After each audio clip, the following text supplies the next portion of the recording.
जैसे कि आइए आज के दिन की शुरुआत परमेश्वर के वचन से करेंगे। आज का वचन है मत्ती अध्याय 5 का 8। धन्य हैं वे जिनके मन शुद्ध हैं क्योंकि वो परमेश्वर को देखेंगे। देखिए, जिनके मन शुद्ध हैं सिर्फ वही परमेश्वर को देखेंगे। वचन स्पष्ट रीति से कहती है, धन्य हैं वे जो अच्छे कपड़े पहनते हैं, धन्य हैं वे जिनके पास बड़ी कारें हैं, धन्य हैं वे जो धनी हैं, धन्य हैं वे जो प्रतिभाशाली हैं, धन्य हैं वे जो बहुत सुंदर दिखते हैं। क्या परमेश्वर ने ऐसा कहा? नहीं। परमेश्वर ने कहा कि धन्य हैं वे जिनके मन शुद्ध हैं क्योंकि वो परमेश्वर को देखेंगे। परमेश्वर का एक और वचन है, धन्य हैं वे जो परमेश्वर का वचन सुनते हैं और उस पे चलते हैं या उसको मानते हैं। तो परमेश्वर की दृष्टि में धन्य वही हैं जिनके मन शुद्ध हैं और जो परमेश्वर का वचन सुनते हैं और उस पर चलते हैं।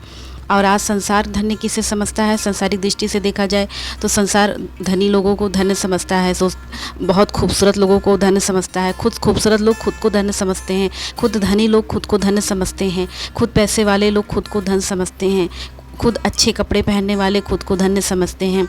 लेकिन ईश्वर इन लोगों को, इस प्रकार के लोगों को धन्य नहीं। ये सब चीज़ें ठीक है, धनी होना, खूबसूरत होना, अच्छे कपड़े पहनना गलत नहीं है, बशर्ते हमारा मन और हमारा हृदय शुद्ध होना चाहिए और हम परमेश्वर के इच्छा के अनुसार, परमेश्वर के आज्ञा के अनुसार, परमेश्वर के वचन के अनुसार अपना जीवन व्यतीत कर रहे हैं तो सब कुछ ठीक है। लेकिन वे लोग जो सब कुछ करते हैं लेकिन परमेश्वर की इच्छा के अनुसार अपना जीवन व्यतीत नहीं करते हैं, परमेश्वर की आज्ञा के अनुसार अपना, बहुत से ऐसे मसीह भाई बहन भी हैं जिनको अपने धन पर, जिनको अपनी खूबसूरती पर गर्व है, लेकिन उनको ये नहीं पता कि परमेश्वर का वचन स्पष्ट रीति से कहता है कि उनकी ईश्वर की दृष्टि में वे धन्य नहीं है। ईश्वर की दृष्टि में वही धन्य है जो परमेश्वर का वचन सुनते हैं, उस पर चलते हैं। और ईश्वर की दृष्टि में वही धन्य है जिनके मन शुद्ध हैं। मन शुद्ध का क्या मतलब? संसार भर की सारी बुराइयाँ, सारे प्रपंच, सारे डाह, ईर्ष्या, देश, जलन, व्यभिचार, सब कुछ यदि हमारे मन में चल रहा है, सब कुछ एक सांसारिक लोगों से तालमेल खा रहा है,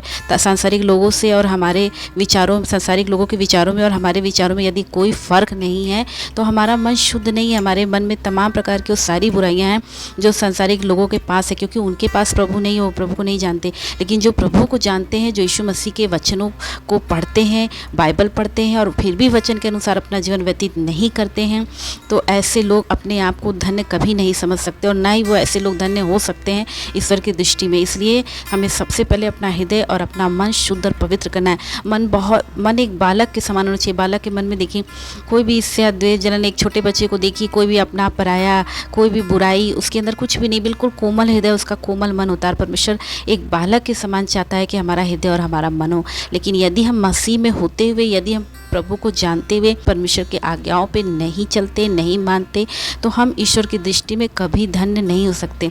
आत्मिक दृष्टिकोण से भी बहुत से लोग प्रभु को नहीं देख पाते हैं। यही कारण है कि वो पाप में फंस जाते हैं और बुराइयों में फंस जाते हैं, अहंकार में डूब जाते हैं, तमाम प्रकार की कमियां, उनके सांसारिक बुराइयां उनके अंदर प्रवेश कर जाती हैं। क्यों? क्योंकि वो आत्मिक दृष्टि से ईश्वर की ओर नहीं देखते। लेकिन परमेश्वर का वचन कहता है कि जब हमारा हृदय और हमारा मन शुद्ध होगा तो हम परमेश्वर को देखेंगे, ईश्वर को देखेंगे। इसलिए हमें अपना हृदय मन शुद्ध करने की आवश्यकता है। प्रभु इन वचनों के द्वारा आप सभी भाई बहन को आशीष दे। आप सभी को जय मसीह।